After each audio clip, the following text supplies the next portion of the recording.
Hey guys, once again welcome back to my YouTube channel Medicure Buddy.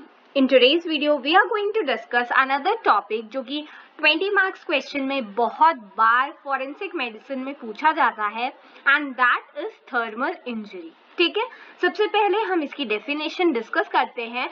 So tissue injury due to application of heat or cold in any form to external or internal body surfaces is called thermal injury. ठीक है, thermal का क्या मतलब होता है? Basically temperature.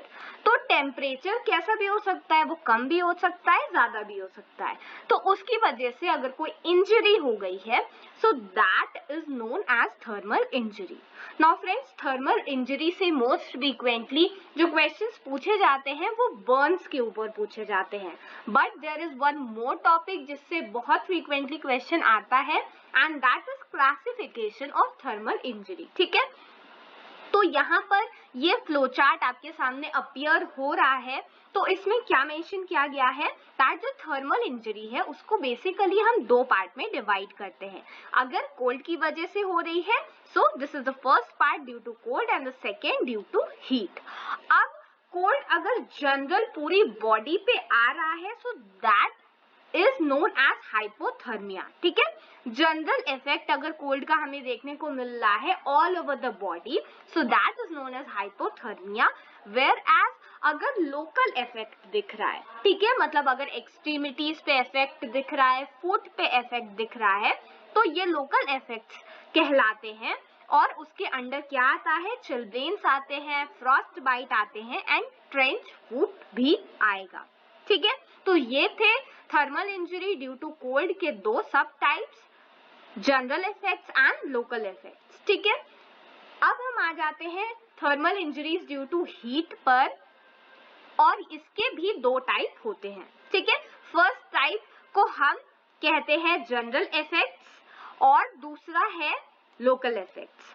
General effects की अगर हम बात करें तो हीट क्रैम्प्स, हीट की वजह से एग्जॉशन हो गया, कोई धूप में चला गया उसको हीट स्ट्रोक हो गया, heat prostration, these are the types of classification of thermal injuries due to heat and उसके भी जनरल इफेक्ट्स. ठीक है, लोकल इफेक्ट्स की अगर हम बात करें तो बर्न या फिर स्कार्स. ठीक है, ये most frequently local effects heat की वजह से देखने को मिलते हैं.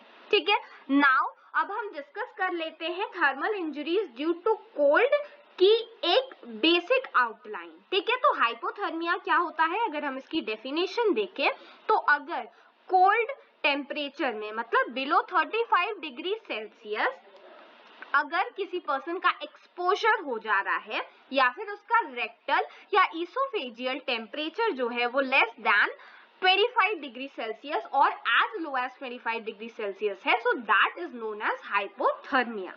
ठीक है, वहीं पर अगर हम दूसरे टाइप्स की बात करें तो यहाँ पर एक है चिल्ब्लेन. ठीक है, चिल्ब्लेन का नाम आप लोगों ने सुना होगा.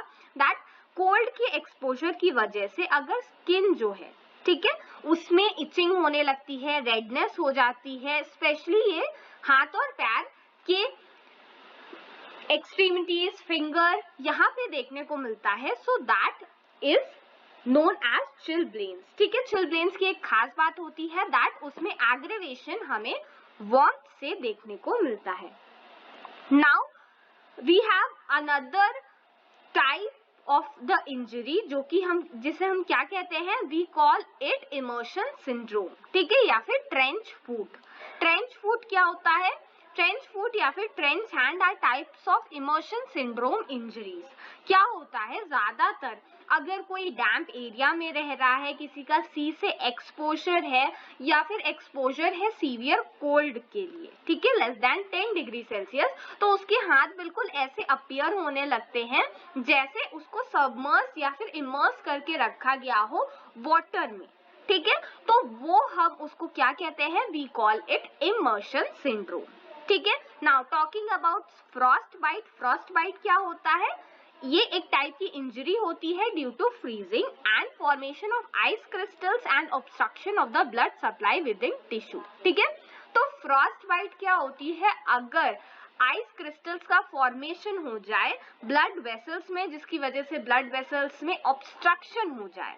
ठीक है, so we call it frost bite. ठीक है, ये बहुत एक्सट्रीम कोल्ड में होता है, मतलब टेम्परेचर -2.5 डिग्री सेल्सियस जब जाएगा तब ऐसी चीजें देखने को मिल सकती है। उस वजह से फिंगर और टोज में ब्लैक ब्लू डिस्कलरेशन भी देखने को मिलता है। ठीक है, so friends, this is it about the thermal injuries and basically the classification of thermal injuries, in which we have discussed the thermal injuries due to cold. ठीक है, in the next video we are going to discuss the thermal injuries due to heat और उसमें भी we will be discussing about the burns. ठीक है, तो अगर आप चाहते हो वो वीडियो मिस ना हो तो प्लीज प्लीज प्लीज मेडिक्योर बडी को सब्सक्राइब कीजिए and also do visit the playlist of forensic medicine and toxicology, because most frequently जो भी एग्जामिनेशन में क्वेश्चंस पूछे जाते हैं I have explained that all. ठीक है, so friends, this is it for today's session. I hope you have enjoyed it. Thank you.